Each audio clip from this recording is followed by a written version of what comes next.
1.6 billion Muslims and rising. That's 1 in 4 of the world's population in all 4 corners of the globe. Islam is a religion of peace. Islam is a religion of peace. A religion of peace. But Islam has an image problem. Critics see Muslim women as oppressed. Sharia law is considered barbaric. Sectarian conflict dominates the headline. And then there's terrorism.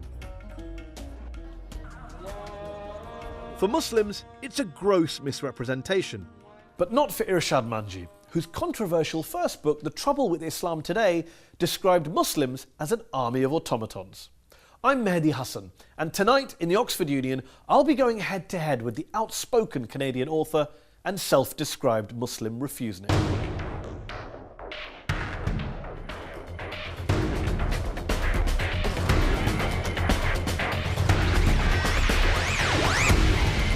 Ladies and gentlemen, Irshad Manji.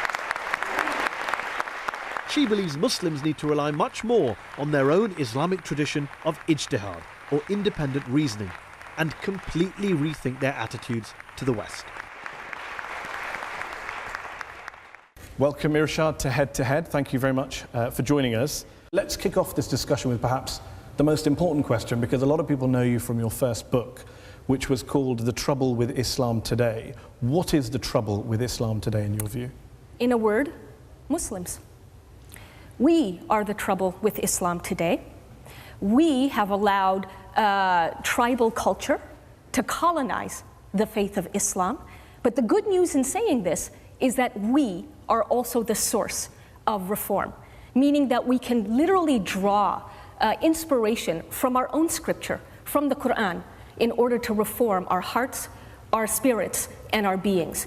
And one passage that has been profoundly inspirational for me is the one that states, "Believers, conduct yourselves with justice and bear true witness before God," and here is the revolutionary part, "even if it be against yourselves, your parents, or your relatives."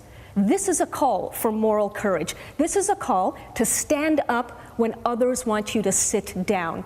And it is part of what makes Islam as a faith revolutionary in the 21st century, not just in the 7th. It's fascinating to hear you say this, because a lot of your critics, and you have a fair few critics, especially within the Muslim community, their objection to you over the years, my understanding is, that you say there's a problem with Islam, and a lot of Muslims say, and I would count myself amongst them, who say there's a problem with Muslims, certainly with many Muslims, definitely need some form of reform, change, revolution, whatever you want to call it. But Islam is the religion. Don't bring Islam into it. Where do you stand on this? It is a problem with Muslims. However, Mehdi, let's ask ourselves, what is Islam? Islam isn't some theory. Islam is a way of life, and it is we Muslims who define what that way of life is. And so if we are stopping one another from expressing our diversity, then the message we are sending to each other, not just to the rest of the world, to one another, is that this is Islam. I don't buy that. Tribal culture is not Islam, but we have made ourselves the problem with Islam today. We'll come to tribal culture, but I would question the premise which says Islam is defined by what Muslims do. Because if that's the basis, then what is the point of a holy book? What is the point of a holy prophet? What is the point of scripture, revelation? To guide. But they're not the defining features of a religion. It's the tenets the behavior, of the faith, it's the behavior of Muslims that defines in every generation what Islam is. So I understand that there's on that actually basis, a story. Christianity is defined by Christians. Of course. So I can condemn Christianity for something, say, George W. Bush has done. You can condemn the way Christianity is being practiced, and if a Christian is practicing Christianity in the name of Christ, in a way that is violent, in a way that is intolerant, I don't believe that there is anything blasphemous about saying that there is trouble within Christianity today. It's almost a chicken and egg argument. What came first, the Islam or the Muslims? Let me ask you this, Mehdi. Sure, and I understand, you know, where so much of the criticism of just this phrase, the trouble with Islam today, is coming from, but so many people who hadn't read the book and still haven't said, oh, you know, you're blackballing Islam with a wide brush, and I said to to them, have you read the book? Because most of the book is about ijtihad. It's about, thinking creatively and independently. And this is a tradition within Islam itself. So in fact, there is nothing wrong with Islam that cannot be corrected by what is right with Islam. Just to be clear, we hear this phrase bandied about in the West a great deal about moderate Muslims. You're not a fan of moderate Muslims. You think moderate Muslims, quote, are part of the problem, not the solution. Correct. Basically, I make the case for being a reformist Muslim, not just a moderate one. And here's why.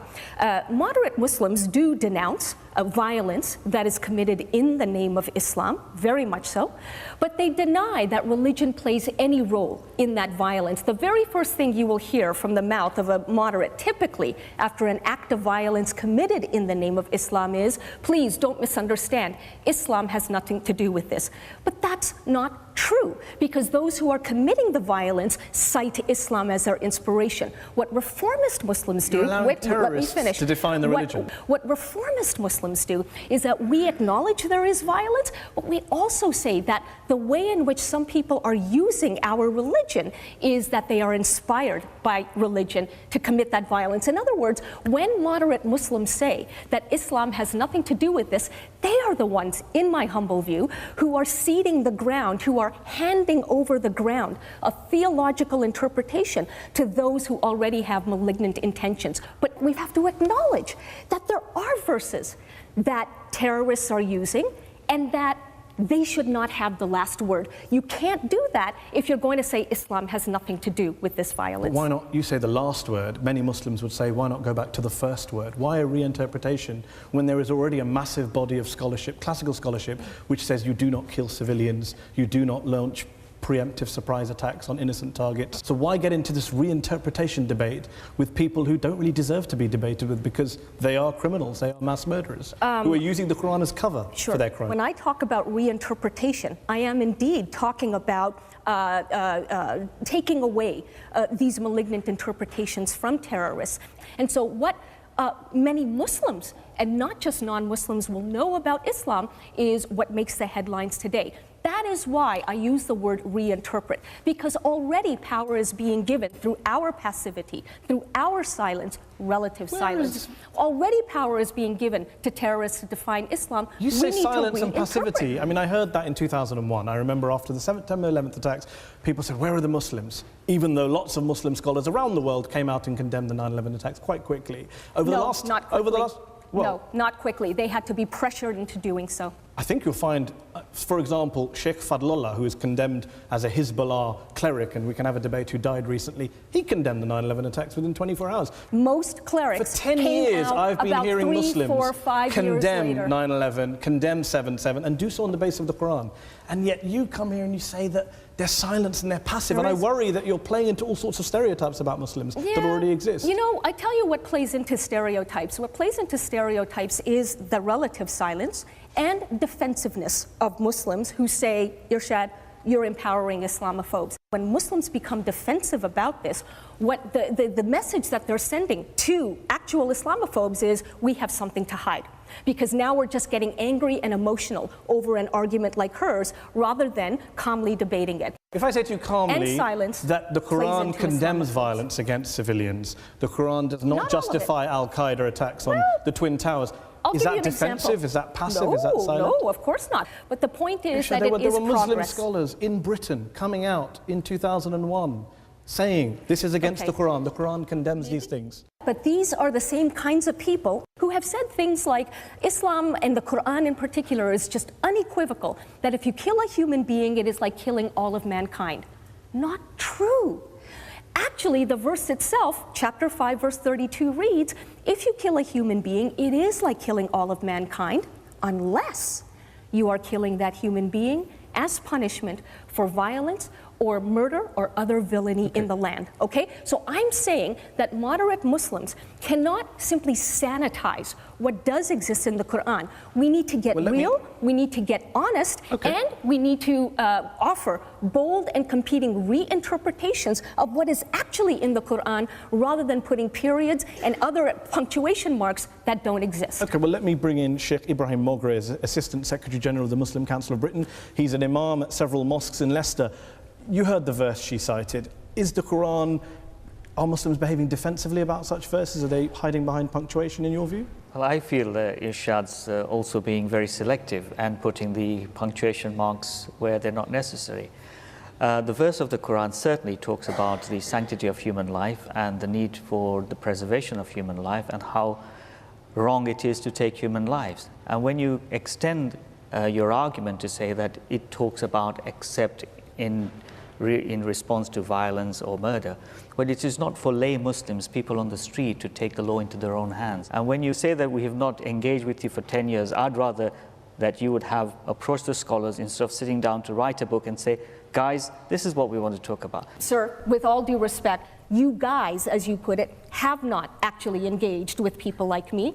In fact, I've received a number of invitations from ordinary Muslims who are part of congregations all over the world who are excited about these arguments. But in every single case, no exaggeration, in every single case, they have written back to me to say, actually, I'm sorry, Irshad, the board has decided that they're not ready and the congregation is not ready to hear these arguments. You seem to be suggesting that this is the best thing since sliced bread, right? We are always willing to engage. And when you talk about the lack of condemnation of terrorism, the Muslim Council of Britain, without any prompting from anywhere, were one of the first to condemn it. Just because you have not heard of that doesn't mean it's not happening. Before I bring in Irshad to respond, Dr. Khalid Diab is a Syrian writer, broadcaster, filmmaker. You're shaking your head as Sheikh Ibrahim is speaking. First, I want to say that I do agree with Irshad that the problem is not with Islam as a religion as much the problem with us, the Muslims. If we go back to what happened September 11 or July 7 in London, those people who did that, they believe they were performing an act of jihad, not an act of terrorism. And if you look to most of the videos which has been sent by those terrorists, they were doing that in the name of Allah and in the name of Islam. Miriam Francois Sarai is also here. She is a journalist, a broadcaster, an academic. What do you make of what Dr. Khalid Diab has been saying? Actually, I think part of the problem is that they are going back to those verses. I've just been teaching a course on religious extremism, and the extremists are, generally speaking, politicized individuals who are operating in a framework where the dominant lexicon is Islam. That is the idiom of the society in which they operate. And therefore, in order to make themselves audible to the population, of course they express themselves by reference to Islam. This is a specialist area. When I have a medical issue, or a legal issue, or a financial issue, I will go to the experts. We're talking about spirituality, we're talking about religion and faith, we're talking about the hereafter. And I wouldn't want to allow lay people to start reinterpreting. You're dissing the experts. You're doing DIY Islam. No, spirituality. Please don't misunderstand me. I do very much understand, and I've heard it over and over and over again. And I remember in Indonesia when this point was made to me, and a scholar, certified scholar, sitting right next to me, said to the person making your point, sir, he said, if you're going to go as far as to compare spirituality to medicine or accounting, well, in medicine, there is a principle called first do no harm. You can actually sue a doctor for doing harm. Maybe we should be able to sue mullahs too for doing harm.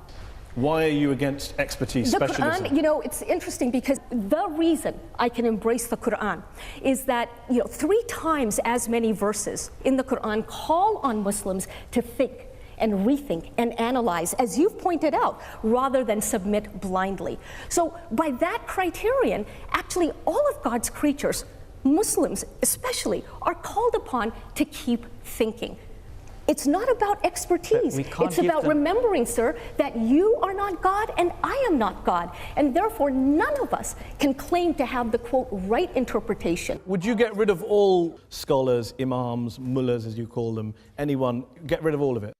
I would help equip a new generation of Muslims with the self-confidence to recognize that they are allowed to think for themselves. No, we understand thinking for ourselves. I've been thinking for myself for 33 years. I didn't need anyone's permission. I'm asking about specifically coming up with laws, understanding verses of the Quran, understanding traditions of Islam, understanding what ethics, Islamic ethics are.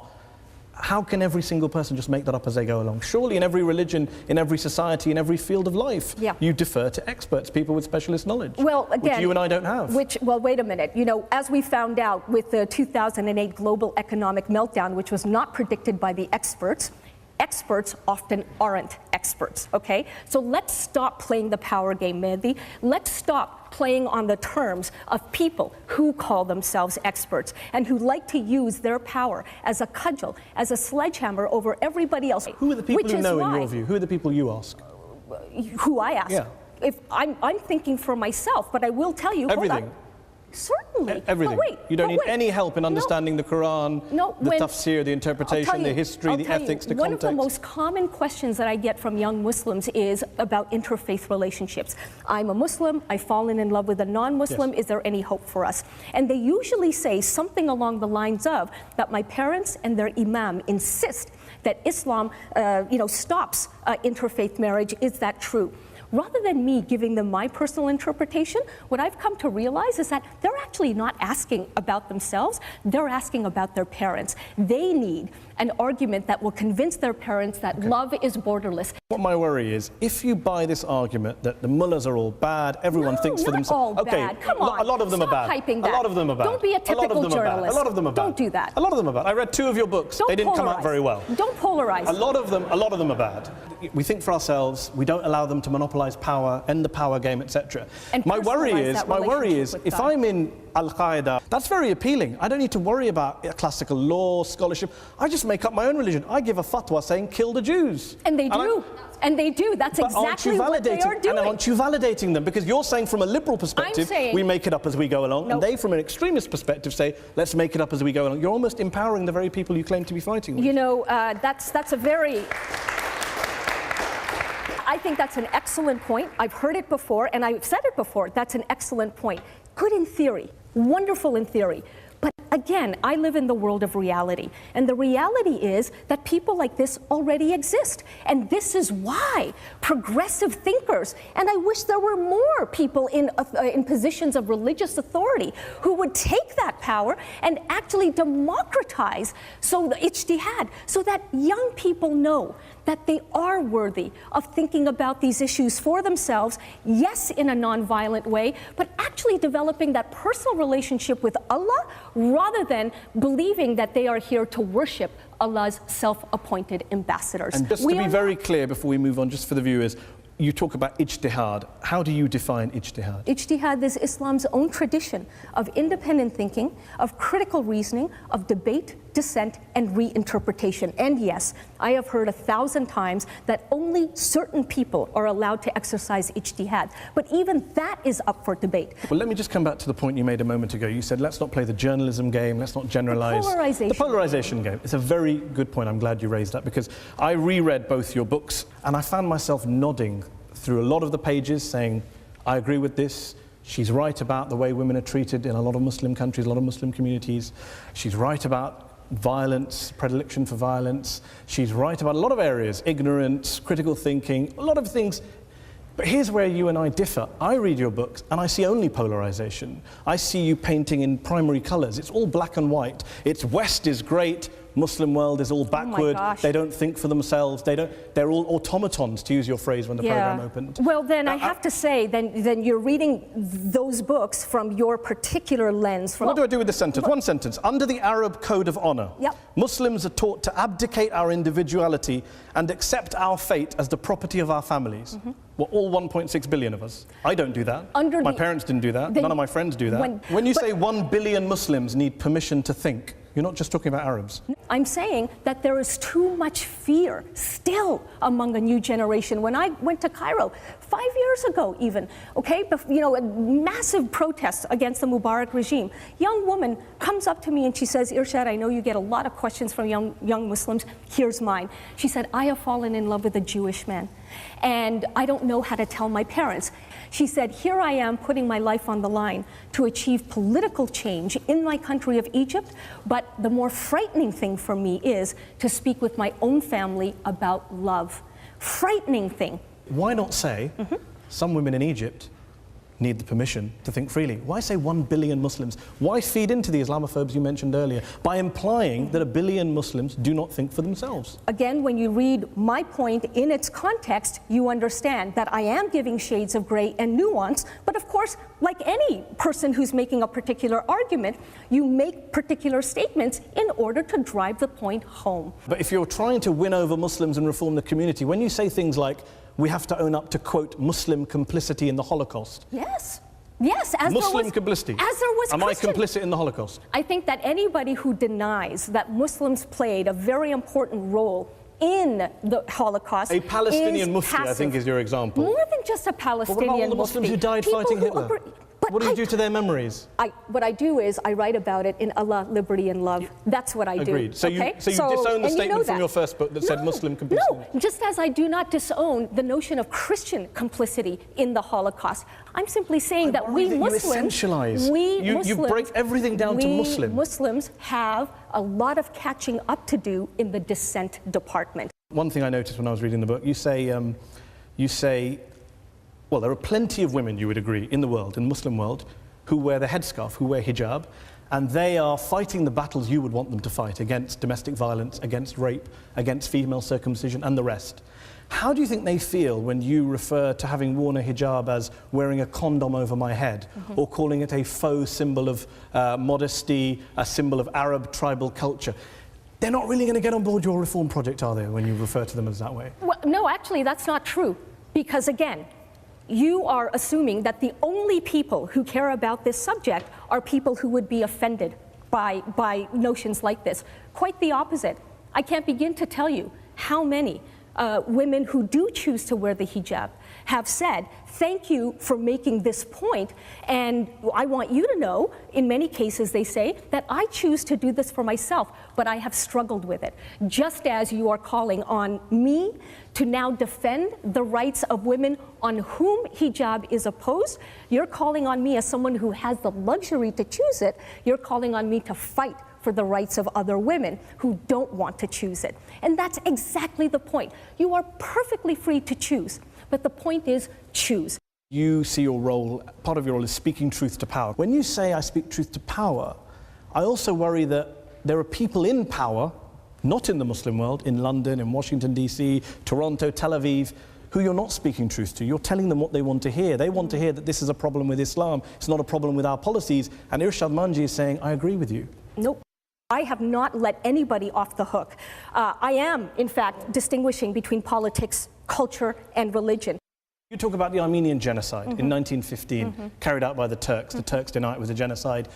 Armenian genocide, recognized by many countries. You refer to it as a Muslim crime.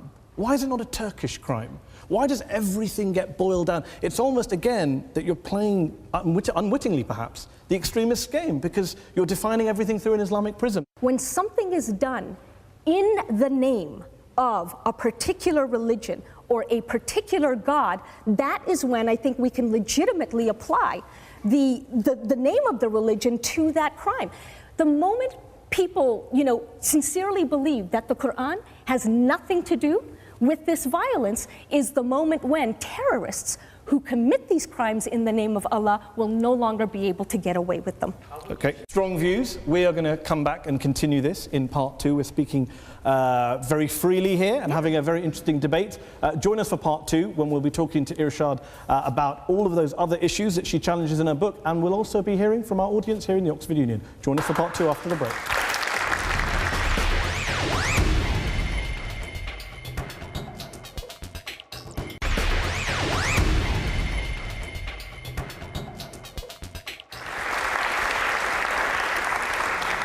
Welcome back to part 2 of Head to Head. We are talking with Irshad Manji, author of Trouble with Islam Today and Allah, Liberty and Love. Irshad, we've been talking about whether Islam needs reform, what role the Quran plays in violence, the hijab. I want to talk about where this all comes from, in a sense, if we take a step back, dare I say, because both of your books are quite autobiographical in a way, and you talk about your childhood a great deal. How much of your crusade, if I can call it a loaded word, a reform project. That's not fair. A reform project. How much of a reform project is to do with your childhood and your upbringing and your background, because you write very movingly in your first book about how your father beat you, he chased you around with a knife at one stage. You talk about your madrasa teacher in school being very stern, austere, anti-Semitic, not wanting you to ask questions. I'm wondering whether that's where this impetus came from, to question, to demand reform, etc. And I'm also wondering whether you've extrapolated from your childhood experiences and made perhaps universal or global conclusions on the basis of what happened to you. First of all, I don't think that that's what I'm doing, but I'm fallible and acknowledge that perhaps subconsciously that's where it's all coming from. I will say, however, that we've just finished talking about a number of human rights abuses that are committed in the name of religion. Now, with or without my childhood, those things would still be committed. So, of course, I'm not using my childhood as the impetus for some, universalizing. But my childhood, as anybody's childhood, will influence how you think, whether you think, and whether you give yourself the permission to think. And so, for example, that episode of my father chasing me through the house with a knife in his hand, incidentally, my father was nominal as a Muslim. He didn't really practice, and I knew that from the get-go. But that one night, I flew out of my bedroom window and crawled up to the very top of the roof, and as I surveyed the neighborhood, I remember making a pact with myself and with Allah that I'm going to use education, not just for my own liberation, but also for the betterment of whoever else is around me.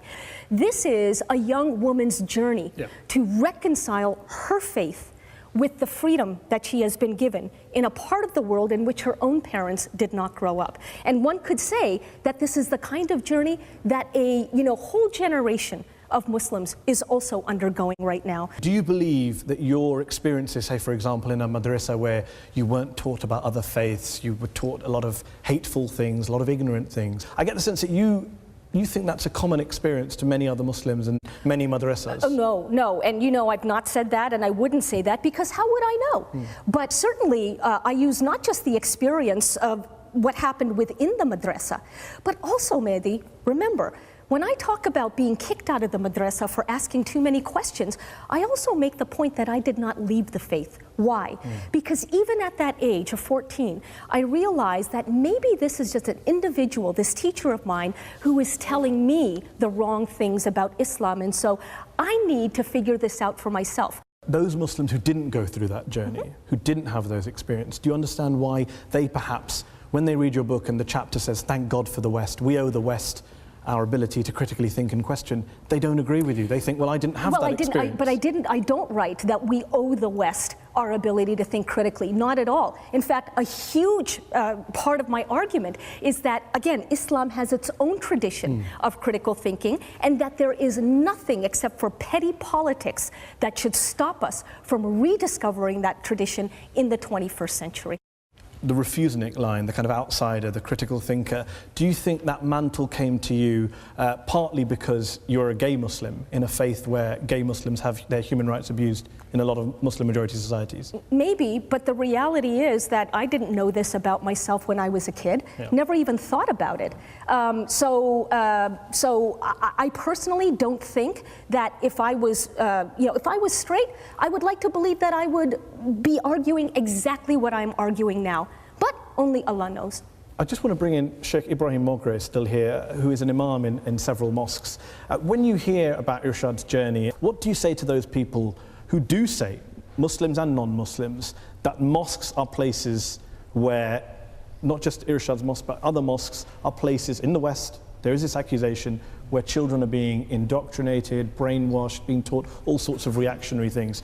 I pity the teacher who threw you out for asking too many questions. One of the key reasons what makes me go to madrasa to teach every single day is looking forward to the kids asking those questions. You are shaking your head once more. Yeah. I was brought up in Middle East as a child, in North Africa, in Syria, and in several places in the Middle East. And Islam, which I was taught, it was very strong and brutal Islam, where you as a woman should not do many things because you are a woman, because you are an inferior creature to man. You can't ride bike because you are a woman. You can't walk in the street on your own because you are a woman. Islam, which I knew when I lived in the Middle East. And actually my journey from Middle East to the West, at a certain point I was thinking of Islam as a very, very brutal religion to women. However, when I came to the West, I had an opportunity to really discover my faith and really to reconcile with my faith, because I will tell you, we have ability here as women to debate with the scholars like Sheikh Ibrahim Mogra and other scholars. We are allowed to go to the mosque, we are allowed to talk about Islam, and also we learn about democracy and freedom of speech. We're talking about embracing Irshad and not being harsh. I read through your book and I see that time and again, you know, you and I would argue, both hate the violent extremists in our religion. We hate the people who were treating Dr. Haladiab badly. We both agree on that. We don't like what they do. We don't know what they stand for. But there seems to be a moment where there's a lot of name-calling in your books. Islamo-tribalists, freedom haters, fundamentalists, Islam supremacists. That's very interesting because... How would you define an Islam supremacist? Islam supremacist is anybody who believes that Islam is the only truth available to humankind. And from my point of view, that is actually un-Quranic, because again, the Quran calls on us to be humble in our interpretations. Now, in calling the behavior of an Islam supremacist un-Quranic, am I name-calling? Am I being divisive? Am I being dismissive? You are being a little bit divisive. I'm being descriptive. And you have to stand for something, Mehdi. I stand for human rights. And that means that I have to call... A lot of the people you call Islam supremacists would say they stand for human rights as well. Violations of human rights. They would say that they stand for human rights as well. They just happen to believe that Islam is the truth. As a Christian believes Christianity is the truth. And a Jew believes Judaism is the truth. But there are plenty of Christians and plenty of Jews and plenty of other people, including atheists, who do not believe that their truth, their particular truth, is the one and only truth that is available to humankind. Anybody who believes that is a supremacist, a dogmatist of some kind, and I make no apologies for saying so. Well, on that note about the names, I agree. You should be able to criticize people you disagree with, and there's a lot of Muslims to be criticized. We agreed at the beginning. They can criticize me, as they have, in very vehement terms. But here's the difference. Here's what a lot of Muslims would say. They would say Muslim communities, particularly in the West, where you're talking to, feel besieged, they feel under fire, they feel discriminated against. I believe you came here from France to the UK. In France, many Muslims would argue there's rampant Islamophobia, and there's very little context of that in your book. The point is that, you know, if we Muslims are going to claim to the rest of the world, as we should, that we are a diverse lot, then that diversity needs to be heard and felt from within. So if we're suppressing each other's freedom of expression, then we are the first people to be stereotyping ourselves. Diversity begins at home. Put yourself in the position of a Muslim male or female who is living in an area in Europe where the far right are on the rise, there's racist attacks in your street or in your community, there are politicians saying they want to ban your meat or your clothing, and here comes Irshad Manji to tell you that the problem is all of you lot, not the West, which gave us the Enlightenment and freedom and democracy, and doesn't engage with the far right and the discrimination. Again, if we're going to become ultra defensive about the need for critical thinking in our faith, then the message that we convey to the very people whom you say are Islamophobes is that we have something to hide. And that's why we get angry, and that's why we, hurl fatwas at one another, and that's why we get emotional about arguments like mine and Dr. Diab's. Last year I wrote an article in a British newspaper about how Muslims should take the Holocaust much more seriously. In my experience, there's far too much Holocaust denial in the Muslim communities I move in here in the UK, and Muslim groups have not joined in Holocaust Memorial Day celebrations in the past. And when I wrote that article, it got a lot of support from people I really didn't want to get support from. A lot of people go, haha, look, here's this guy, Muslim guy, and he's saying what we've been saying about all these backward Muslims. I felt very uncomfortable. Does it bother you that some of the West's best-known Islamophobes are such ardent cheerleaders of yours? It's interesting, the very fact that I proudly and happily and joyously hang on to my faith irks a lot of people who would otherwise want to support. I've lost many fans by writing a book called Allah, Liberty and Love, because many people thought after the first book that merely by critiquing religion, merely by doing that, I was going in the direction of atheism. The exact opposite has happened. I've deepened my faith with God and have therefore incurred the wrath of many people who would rather that I ditch Islam. And I haven't, and I been, won't. And you have been criticised for sharing platforms and going to events with members of the so-called counter-jihad movement, the kind of American far-right, Sharia law obsessives. But I've also shared platforms with people on the far left and people in between. The point is, honest conversation is important and needed everywhere. And rather, I would have a faithful Muslim speaking truth to that power, to right-wing power, when I'm facing them, than to just leave that space empty and cede that territory to these folks altogether. Won't do that. Let's open it up to our audience here in the Oxford Union. Gentleman here in the front row. Thank you. I admire your spirit and love the passion with which you speak, and I know you're a passionate advocate of freedom of expression, and as I understand freedom of expression, that involves tolerating bigots, tolerating deeply offensive opponents of your own views. Now, do you really see that as compatible with Islam? Because as an atheist standing outside of this debate, it doesn't come across that way, Islam. And it doesn't come across that way precisely because behavior is not living up to the theory of Islam, which is why Muslims are the problem or the trouble with Islam today. Do I see freedom of expression as compatible with Islam? You're looking at somebody who lives both realities every single day and does not feel at war with herself for doing so. So once again, the beautiful paradox here is that belief in one God obliges believers to defend human liberty. Lady here in the third row. You've spoken a lot about clarity, about being sincere. You've been trying to contextualize your books, and I have read your first book, I haven't read your second. And in actual fact, I don't feel any sincerity. I don't feel you've been clear. I don't feel any humbleness or humility in anything that you've stated in your books particularly. I feel some this evening in your attempt to clarify what you've said. Because you interchange Islam and Muslim consistently. You've tried to clarify that this evening. You haven't really, because I work with Muslims. I work with Safra Project. We work with Muslim, lesbian, bisexual, and trans women. A lot of the work you've been doing actually contradicts our work, has actually detrimentally affected our work. How? How so? Because you haven't clarified, you've generalized. You said, oh, let's add a context. You add a context in this debate, but in your books, the books that millions of people read, does not contextualize, it generalizes and it essentializes. When you say more people need to speak up, we don't get the platform.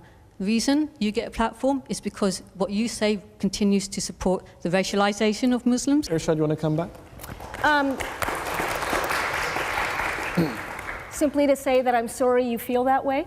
I do find it interesting that when people accuse me of essentializing, they too presume to be speaking on behalf of all of these Muslims who are very angry about my so-called essentializing. But again, there are plenty of other Muslims who would disagree with you, and so I don't hold it against you or hold it against them. This is the discussion we need to be having.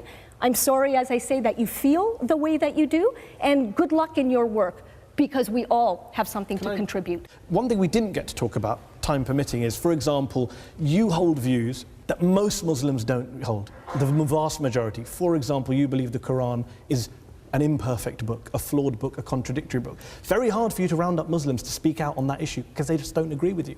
Sure. Of course there are lots of Muslims who don't agree with me, and maybe there are lots who do, even on this point. But surely you would acknowledge you think there's a big contingent of Muslims who agree with you on the theology? Surely you would acknowledge that it is far less frightening to speak up in support of the perfect Quran than it is to speak up about contradictions within the Quran. That wasn't my point. My point was that but that is the point. That is the point. My point is on violence. Lots of Muslims agree with you. On the Quran, most don't. Therefore, it's very hard for them to come and share a platform with you when they... How can you say that most don't when we don't have a world in which it is safe for people to speak up about their real view of the Quran, Muslims included, or Muslims especially? How can you say that most don't? To the gentleman there, right there, yes, you who was at the back, who's been waiting there. Hi. Yeah, I was going to say, it's very hard to think of any injustice you could expose that couldn't potentially be exploited by people with a bad agenda. To take an example, like, say you talk about American atrocities in Iraq. I mean, Bradley Manning leaked, film of Americans shooting civilians in Iraq. Now, potentially some jihadist could use that as propaganda. Is that an argument that you shouldn't expose that? Or should you expose all injustice? You know, you can get anti-Semites start putting stuff about, yeah, the Jews. If I put something criticizing Islamism, I get people who hate Muslims agreeing with me. Right. And that's a very real fear that many Muslims who have talked to me have. That if I say something, you know, how is it going to be held against me? Who's going to use it? But that becomes a self-imposed censorship in that case. If we want the world to see us as the diverse community that we are, then we have to give ourselves the permission to be diverse. And that means lifting the lid on our own censorship. But why not also, and this is to come back to the gentleman's question. So, for example, Ziauddin Sardar is someone you quote in one of your books. He would call himself, I don't know if he called himself a reformist scholar, but he attacks Islam, Muslims, Islamic interpretation. Islam? Well, no, he doesn't. He is very critical. I'm a great admirer of his work, but he's also written a book attacking US foreign policy. Do you think you would have a little bit more credibility in the Muslim community if you did that too? If you said, okay, I'm going to attack Muslim extremists, but I'm also going to attack the neoconservatives who want to start wars in the Middle East or whatever it is. Yeah. Would that give you more credibility, do you think? Probably, and strategically, but again, I'm not... Well, honest to God, well, but wait a minute. Once speaking truth to power, speak truth to all power. Maybe, sure. And here's the reality. There are so many people who are speaking truth to neoconservative power, and rightly so. The world doesn't need me to be doing that. You know, my question is, what can I contribute to the wider discussion about justice? So just like I'm not going to write a book about the trouble within Christianity simply because there are plenty of people who are already doing that. Same thing in this case. Let's take another question from the audience. Is that lady here on the end of the front row? Yeah, I'm interested in just following this up about change on the ground, particularly in respect of the polemics and women's rights, for example, minority rights, which are very sensitive. And there are people at the grassroots trying to change debate, trying to influence actual people's lives, when the polemics and the kind of elite debates that perhaps we're all having can actually shut down debate. How do you envisage bridging this and moving forward? By encouraging honesty. And that's really very key, because even grassroots activists will tell you that there's censorship within, that there are abuses of power within, and because there are ideologies, correct ideologies, that must be supported in the name of any particular cause, you wind up actually having very little honesty in some cases. So my unique, self-chosen, but personal goal is to help people of different backgrounds actually engage with one another in ways that answer the following question: what can I learn about you that I didn't already know? Gentleman here in the second row on the end with his hand up. You talked about having friends or rather sharing platforms with people and having honest relationships.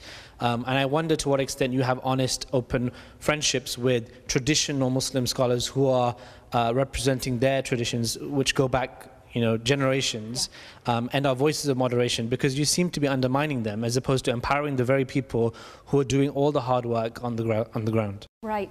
Well, I can only tell you that now more and more traditional scholars are willing to engage.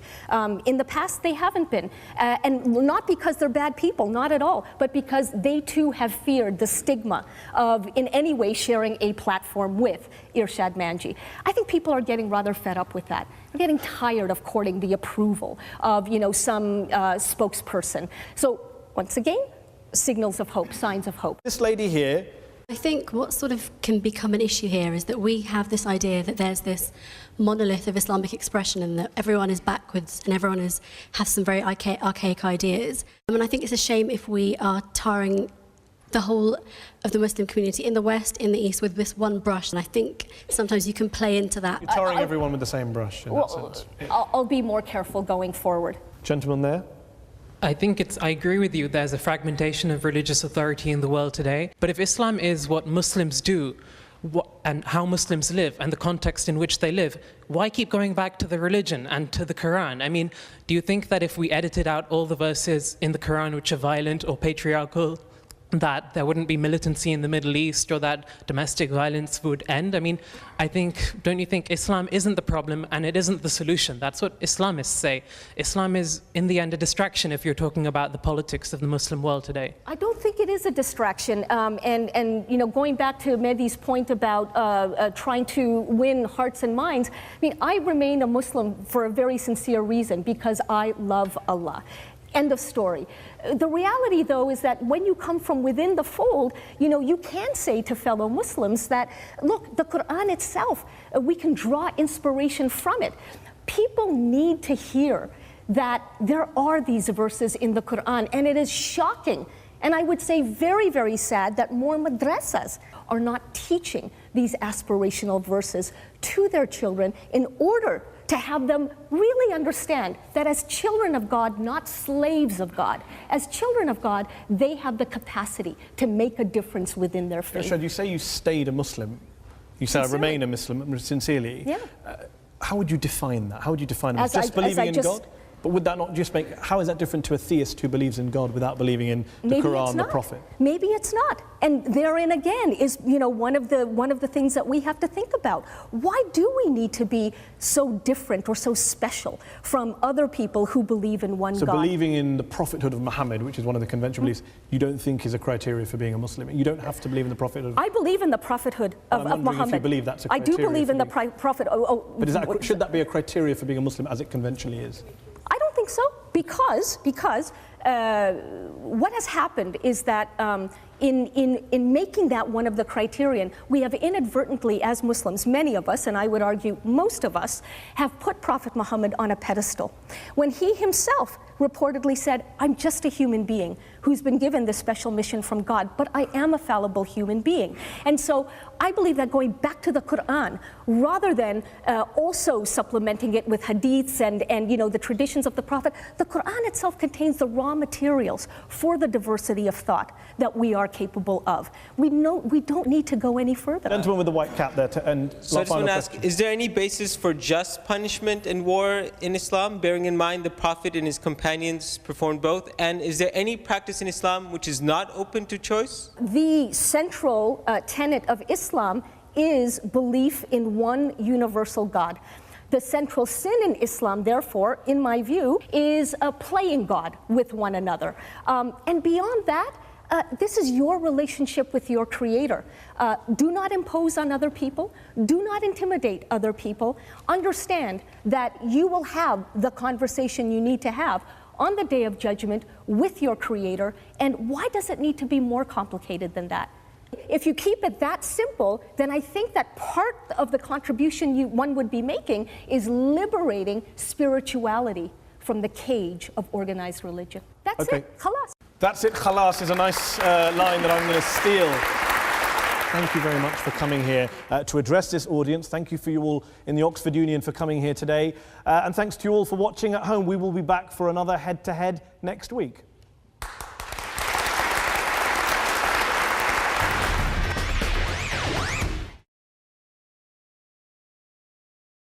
Not just to the rest of the world, to one another, is that this is Islam. I don't buy that. Tribal culture is not Islam, but we have made ourselves the problem with Islam today. We'll come to tribal culture, but I would question the premise which says Islam is defined by what Muslims do. Because if that's the basis, then what is the point of a holy book? What is the point of a holy prophet? What is the point of scripture, revelation? To guide. But they're not the defining features of a religion. It's the tenets the behavior. Of the faith, it's the behavior of Muslims that defines in every generation what Islam is.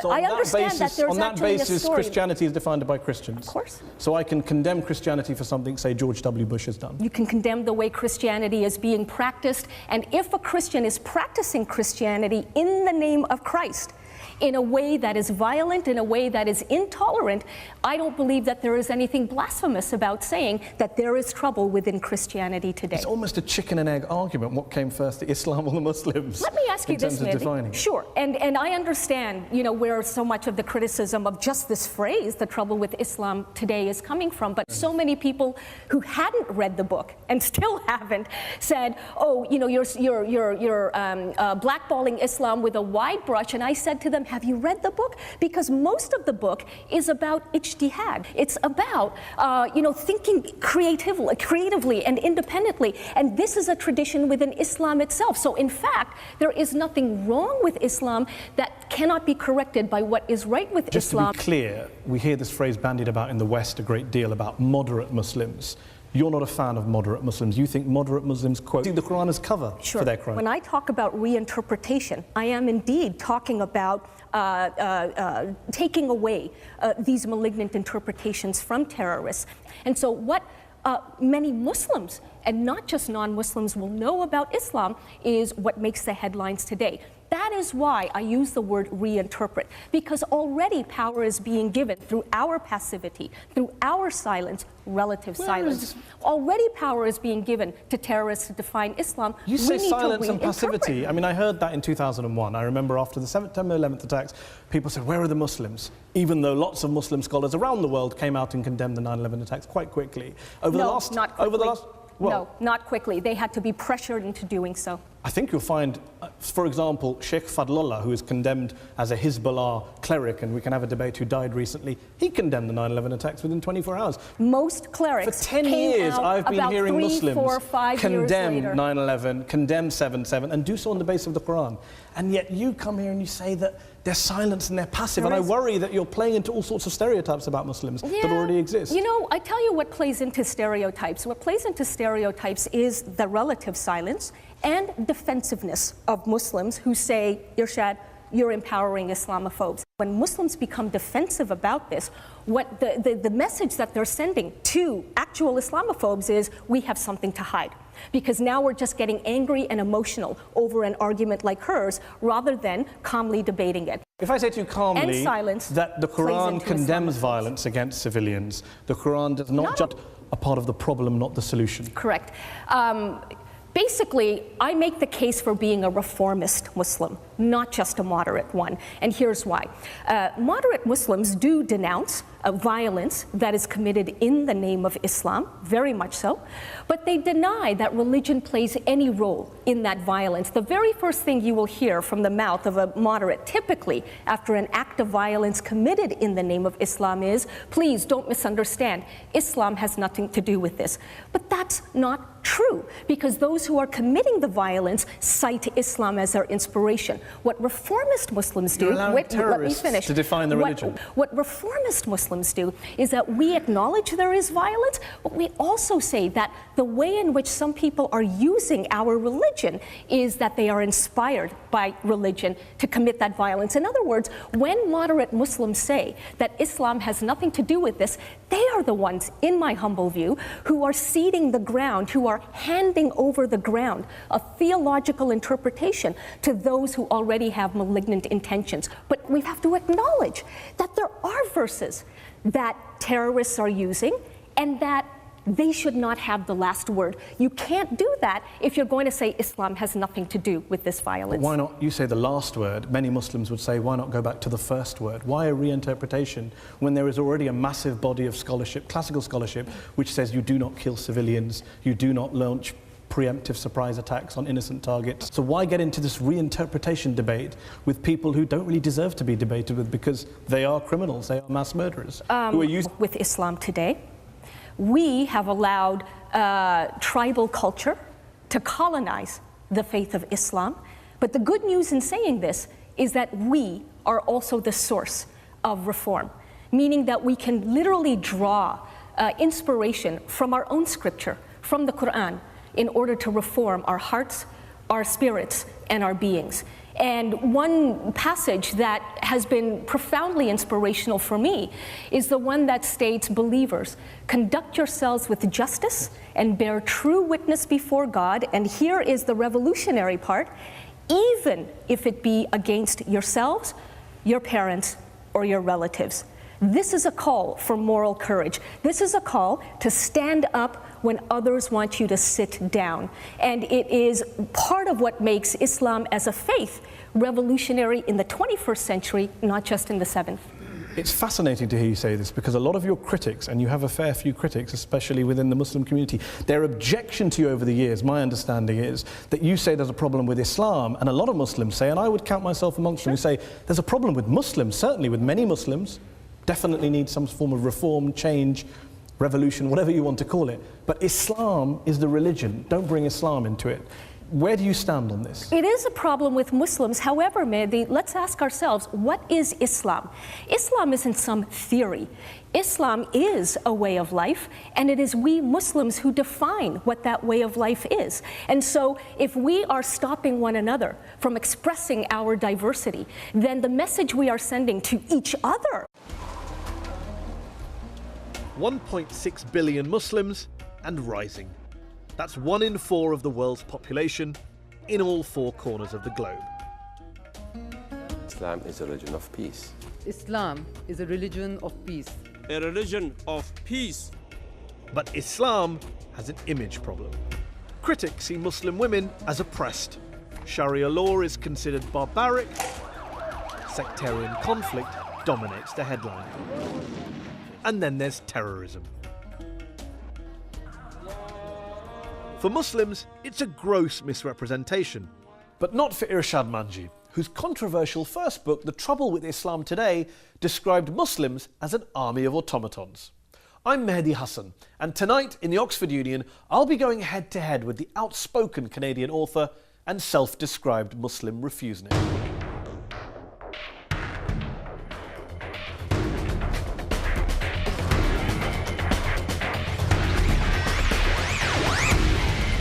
Ladies and gentlemen, Irshad Manji.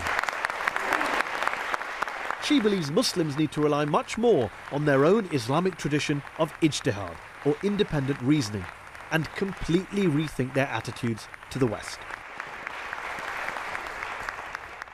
Welcome, Irshad, to Head to Head. Thank you very much for joining us. Let's kick off this discussion with perhaps the most important question, because a lot of people know you from your first book, which was called The Trouble with Islam Today. What is the trouble with Islam today in your view? In a word, Muslims. We are the trouble.